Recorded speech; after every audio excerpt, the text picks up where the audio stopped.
We're primarily going to be talking about occulture. Obviously, look how big I made the word. I have recently at Conjuring Creativity in Sweden this year spoken a little bit about this. But given the conference was called Occulture, I felt compelled to revisit this subject. So, occulture, here we are. We're in it. We're being it. We're within it. So, what exactly is it? So, I want to have a bit more of a think about precisely what occulture is. It's a word that we all use a lot because it's an alluringly playful word. And that's not incidental with regards to the word. It's an important attribute, obviously. Now, occulture is probably as complex and amorphous an idea as, well, culture. So I'm going to be focusing specifically on two very important aspects of occulture today. And those are also hidden in plain sight here in my title page. Reading the revealed face of the concealed. The act of interpreting occulture as a text is something that I'm going to be considering. I'm particularly concerned with its inherent narrativity. See, the pieces of paper that Alcestis and Peter cleverly had don't switch themselves off halfway through you speaking. But then this one lights up, so it's, swings and roundabouts. I'm not going to do that flamboyant throwing though, because my iPad cost quite a lot of money. Okay, so we're going to be looking at narrative, and that is to say story, and there'll be a lot of themes that came up earlier, especially in the talk that Danny gave.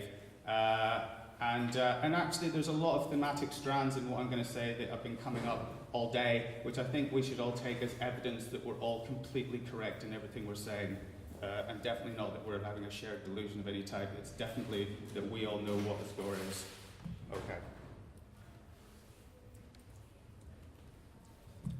Secondly, of course, the revealing and concealing aspect. I'm going to be looking at occulture and its inherent relationship with secrecy. Secrecy being a crucial attribute and indeed the currency with respect to esotericism and the occult. And we all know the word occult and its definition being hidden and secret and occulted. And we trade in secrecy. This is absolutely integral to the idea of occulture. And that's me, that is. I'm also going to be talking about the author, the creator, the originator, in this instance of this particular presentation. But given the focus on narrative here, hopefully you'll see how that has broader implications. Okay. And finally, quite fittingly, this last point isn't actually on the slide, but has been brought up already. Otherness, alterity, difference. When I look about this room and I see the presence of difference all around me, that being a term that I've stolen from sociologist Dick Hebridge, whoever that is. Dick Hebridge, who talks about the presence of difference, and he has this wonderful idea of the presence of difference being heralded by what he calls self-imposed tokens of exile, which I really like as a concept, the way that we present ourselves in a way that purposely separates us from normative and mainstream culture. And I have a lot of, yes, I feel that's something that I engage in myself. And I've thrown this up for no other reason, but when I'm talking to my students about otherness and othering, I always like to throw this graphic up because it amuses me immensely. And that's there for my own fun and no other reason. Okay, so,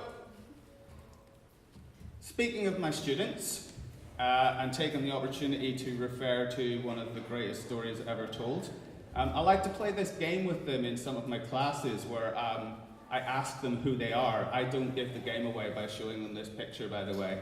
I'll just go, so who are you? And invariably they start that by offering their name, right? That's the first thing that anyone goes to. You say, who are you? And they offer their name.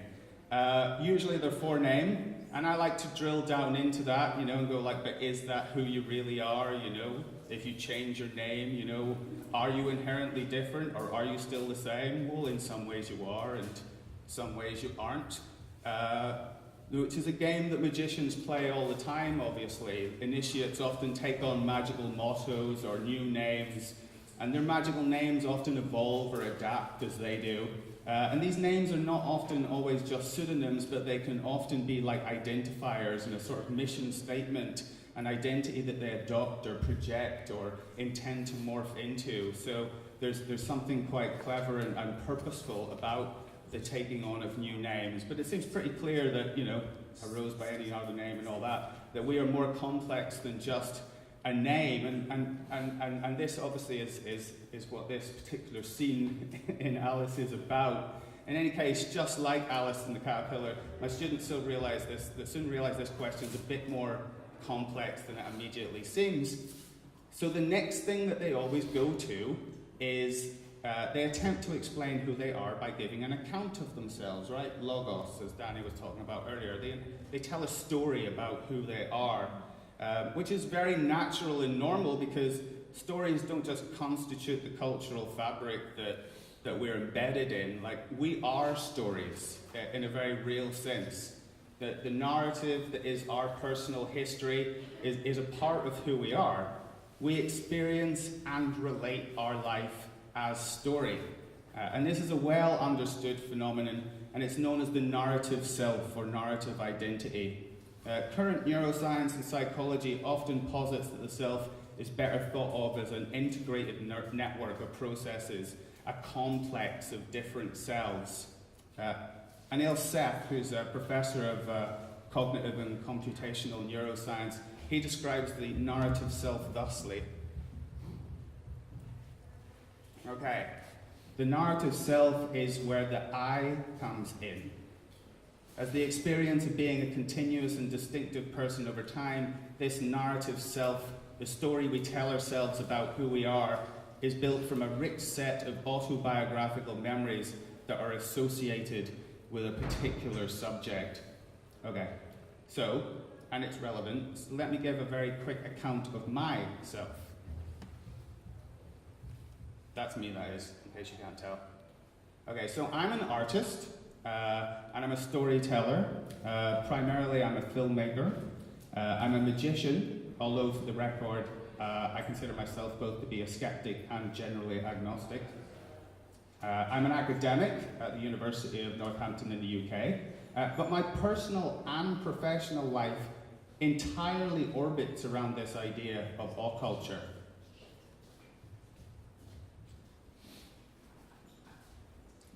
And this is how the orbit looks in my life. Now, I hope it's pretty clear here, and not just among the deeply savvy amongst you, but that there is a touch of wordplay going on. And this I've spoken about just briefly, and I'm going to return to my word, hope you're okay, in due course. Okay, so, stop that, you.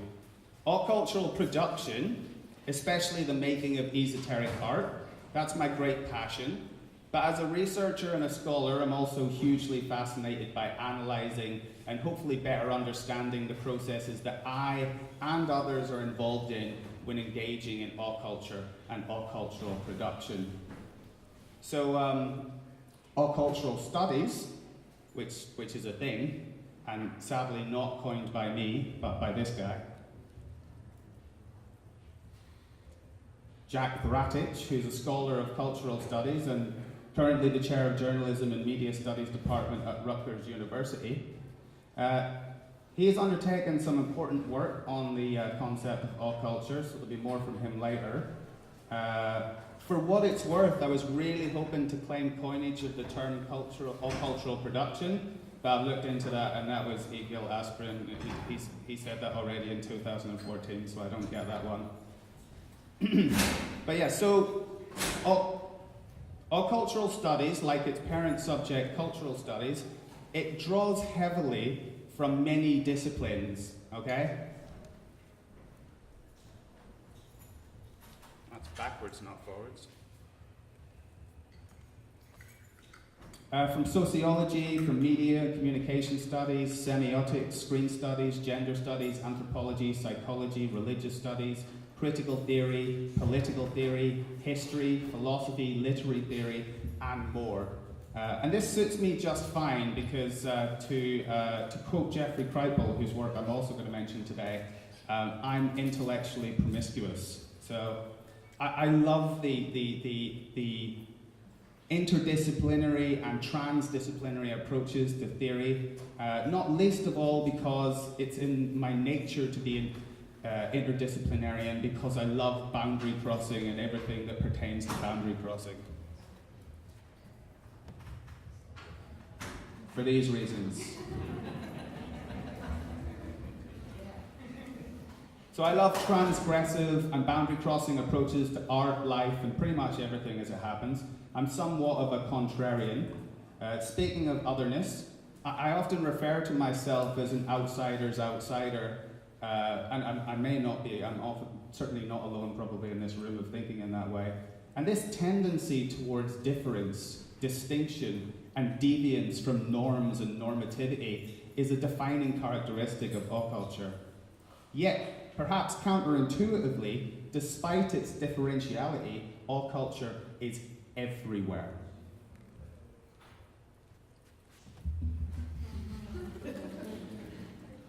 Okay, totally not sorry for that. Amuses me greatly. But it's true, it is true. Its growing popularity is difficult to comprehensively evidence, but here's a few recent notable examples. The now very popular Occulture podcast, which was launched on the 29th of September 2016, which some of the people in this room have heard on. The prominent esoteric art exhibition, Occulture the Dark Arts, which ran 12th of August to 19th of November in 2017 in Wellington, New Zealand. Through 2017 to 18, Occulture has been a popular London-based club night run by eminent scholar and esotericist Patricia McCormick. In March 2018, Carl Abrahamson released his new book, Occulture, The Unseen Forces That Drive Culture Forward. And of course, I'm currently stood here presenting at an esoteric conference called Occulture. So the phrase occulture was first coined by Genesis P. Orridge, artist, esotericist, and self-styled cultural engineer. And as I touched upon a couple of times now, the popularity of the term can be in part attributed to the very intentional language reconstruction and wordplay of P. Orridge.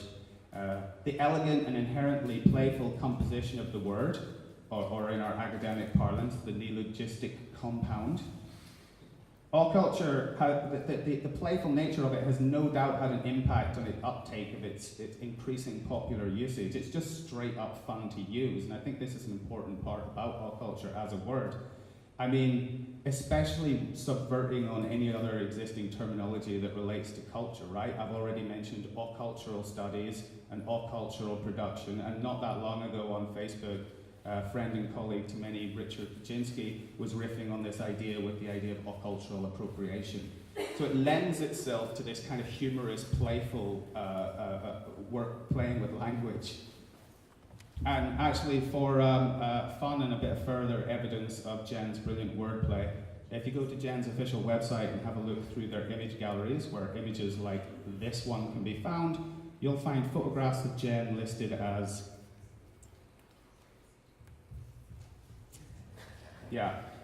portraits of Jen, which is awesome. Jen was, of course, a founding member of the experimental ritual magical network, the Temple of Psychic Youth, or TOPY. And this kind of wordplay and language and reconstruction was commonly employed as a method for breaking through the existing societal and cultural programming and taking control with their own forms of expression, consciously changing the language to meet their needs.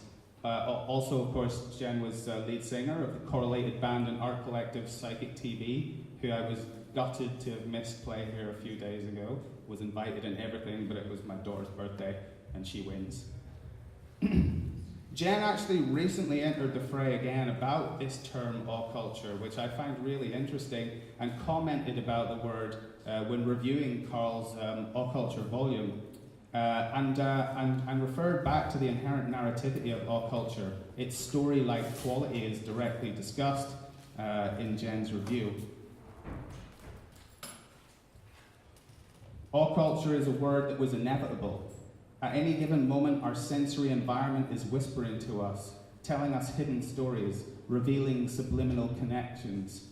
This concealed dialogue between every level of popular culture, forms, and magical conclusions is what we named occulture.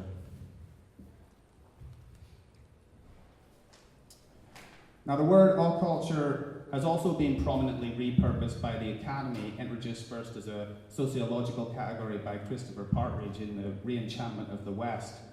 Partridge actually initially came across the term in George Mackay's Senseless Acts of Beauty, but subsequently traced it back to Peorage, who he's now written about at some length. And he used the term to make sense of what he deemed to be the meaningful confluence of competing spiritual discourses within popular cultural media. On the one hand, Partridge in the West saw with widespread secularization that there was a turn away from traditional structures and forms of religion.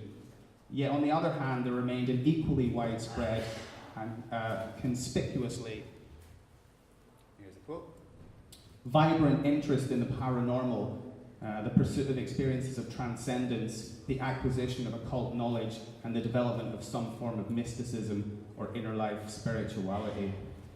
Of utmost importance to Partridge's understanding of occulture is that it is explicitly not merely occult culture. Okay? As he explicitly clarifies in his later work on the theory, explaining that within the idea of occulture, the occult is radically modified by the word culture. As a compound, occulture suggests a democratized occult, an open esotericism. Occulture is ordinary.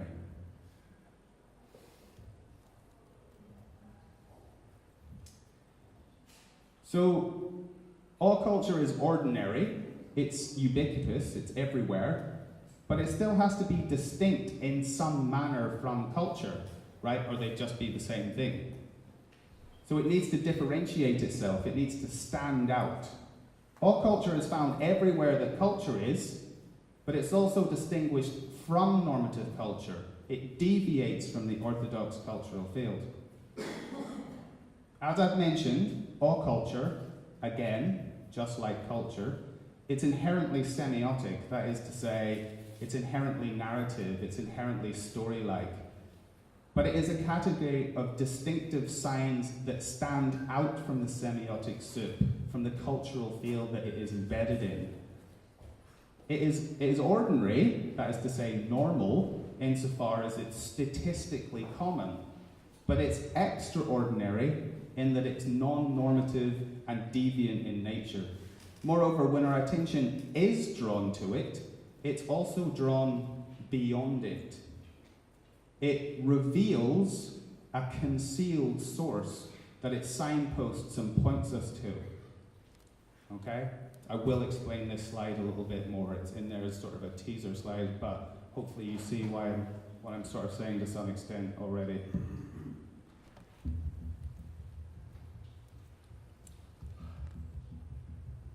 I love wobbling this mic. This is my favorite activity up here.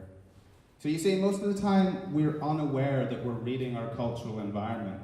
The stories around which our lives are informed and organized have been so normalized that they run unawares in the background much of the time. Just like if you're exposed to a constant and invariant noise, your attention will eventually filter it out as though it's not there. But sudden change, on the other hand, when we encounter a rupture in some aspect of normative or orthodox cultural meaning, we're forced to notice it and try to make sense of it, to interpret it. It's important to note that reading our cultural environment extends to the full litany of cultural texts, including any objects, actions, or behaviors that can reveal cultural meaning. And not least of all, the signifying that we do with our bodies, as Judith Butler made very patently clear. And I think this is something we do often. The ways in which we express ourselves, the ways in which we reveal cultural meaning, we're texts. I just mentioned before about the fact that we are, in a very real sense, stories. And that's an important thing to remember. Another shake. So the word occulture along with a multitude of other playfully engineered language, is a product of Peorage's wider project to subvert, disrupt, and challenge normative readings and interpretations of texts within the wider culture, to language hack, to recodify culture by forcing the reading and indeed rewriting of the cultural field in novel ways, by disrupting and breaking through existing societal and cultural programming, cultural engineering by way of the cut-up method. The practice of cut-up is extensive in Peorage's work, and I imagine the practice of cut-up needs no further explanation here, but just in super brief. First appearing on record with the Dadaists, and Tristram Zara's famous To Make a Dadaist poem, shown here in the slide, subsequently repopularized by Brian Geisen and further propagated by William Burroughs, who noted that if words have lost meaning and life through repetition, novel writings and reinterpretations can be authored by introducing the random reordering of pre-existing texts. And such an act can be creative, esoteric, and politically subversive.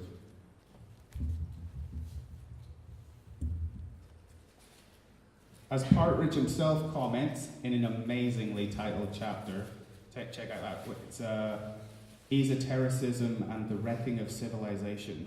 Oh no, sorry, Esotericism and the Wrecking of Civilization, more important. For the esotericist, cut-up and the cultivation of occult culture are central to the subversion of social control. And esotericism, which is obviously really easy for me to say, but this is another great example of Jen's wordplay. This was another word coined by Jen. So the radical, subversive, and bricoleur nature of occulture is far from inconsequential. The purposeful deviation and disjunction from social and cultural norms are a prerequisite of occultural processes. Disrupting normative language and meaning and constituting deviations from normative culture is precisely what creates a gap or an interpretive dimension that both demands our attention, we can't help but notice it because it's so prominent, it just leaps out at us, but it also needs to be reinterpreted, it needs to be reread, so there needs to be a conscious act of interpretation, what we in the biz call hermeneutics, right? Named after this guy. That's my boy up there. Okay, so most of the people here will be familiar with this messenger of the Greek gods, divine trickster, god of communication, god of boundaries and the transgression of boundaries, a god of liminality, of creativity, of the interpretive dimension, where we can both construe and misconstrue. The herald, he bridges the gap between the heavens and the earth and brings news to us, right? News being literally word of what is new. And so, like all messengers and heralds, we're supposed to notice them coming.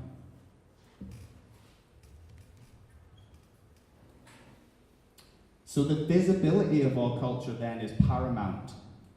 Okay, to reiterate, although it is found everywhere in culture, its very distinctive and differential presence invariably draws our attention. This is what Jack Bratich, who was the academic that I referred to earlier, this is what he refers to as public or spectacular secrecy. So there are orders of mystery and religious experience that can never be communicated, right? And some of us sat in this room that have smoked DMT know exactly what I'm saying about that. Yeah, you can have a go, you can try and tell people, but you can't. Okay, so there are orders of mystery that can never be communicated. And as Anton Favre argues, such secrets, such orders of mystery, do not need one to actively keep them, because no matter how visibly they present themselves, they still require experiential insights and progressive multi-leveled understanding and penetration. And so it is with occulture generally. Although it's concurrent with all culture and ubiquitous within culture, it's everywhere. Its presence heralds radical alterity, ineffable otherness. It speaks of something unspeakable beyond the cultural field or cultural fabric. And the open, ordinary, and everydayness of all culture serves not to diminish esoteric traditions, but rather it maintains them. And this is precisely the claim that Roczeń makes, that within public occulture, revelations do not eliminate the secret, but preserve and extend it, and thus secret traditions are preserved by being out in the open, hidden in plain sight.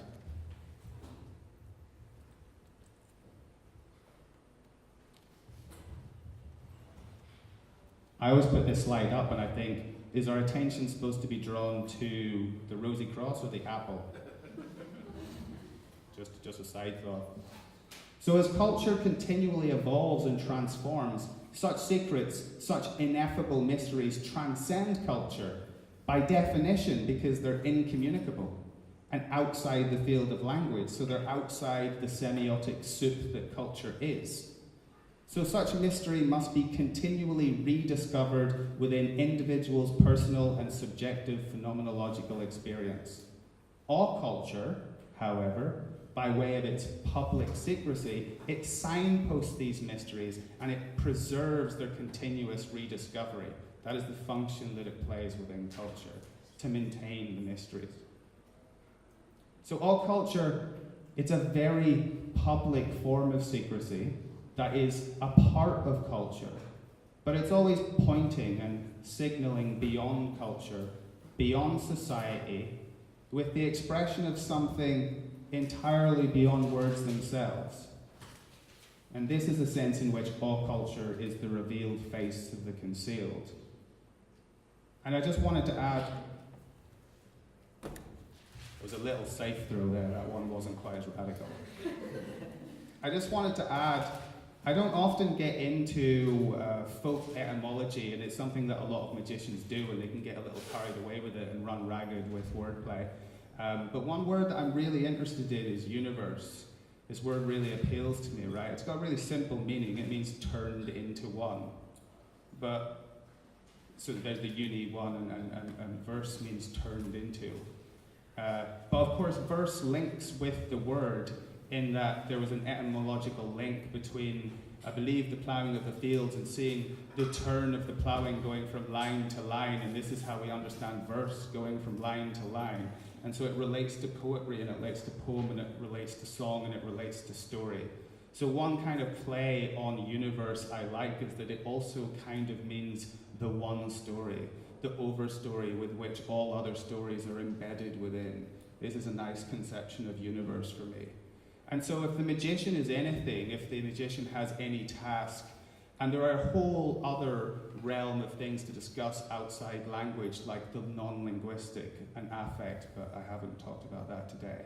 But in terms of this story-like quality of the world, in terms of language hacking and cultural programming, if the magician has any task, it's to take a radical responsibility for the way in which they express themselves into the world. And I mean that in every possible conception of self-expression into the world. That is the task of the magician. And that is an individual magician's task, but maybe as a collective, we can think about collectively co-authoring the universe together, and that this should be the great work understood on a collective basis. Woo!